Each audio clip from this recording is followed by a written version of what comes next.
busy ang lola. Ito guys, so ang gawin kong dinuguan. Ito ang kanyang parang yung tuwalya. So ito ang iyang heart. Ito ang spine. So ito ang small intestine. At saka ito ang iyang kidney. Ito, kidney to.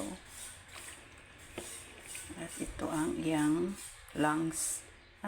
Baga. Oh. So ito guys ang ating sangkap sa ating dinuguan ngayon. Yan ang ating sangkap sa dinuguan natin ngayon. At saka ang ito naman ay ang ating gawing estopado. So gawin ko itong estopado. So busy talaga ang lola karon guys.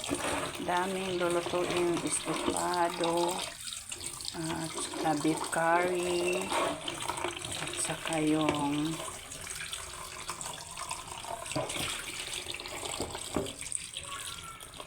beef curry, saka yung shrimp, butter shrimp, at saka salad, at saka pansit. So, yan ang lulutuin ni Lola ngayong araw na to.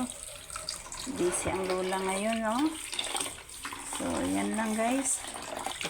Pinakita ko lang ang aking trabaho ngayong araw na ito, Huwebes 2025. Kasi birthday ng apo ko at ang aking manugang.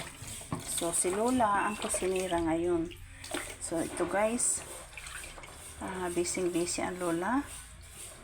So maraming salamat sa inyong pagsuporta guys. At ito guys, pakuluan ko muna to ng pakuluan ko ng ilang mga half an hour, 30 minutes. At saka tapos pakulo, itapon ko yung tubig niya at ko na naman siya prituhin at parang makuha yung mga taba-taba niya bago gayatin at bago i-process na naman magluto ng dinuguan. So ganun ako magluto ng dinuguan guys. Ko muna, pakuluan ng 30 minutes at saka sariling niya, ganun,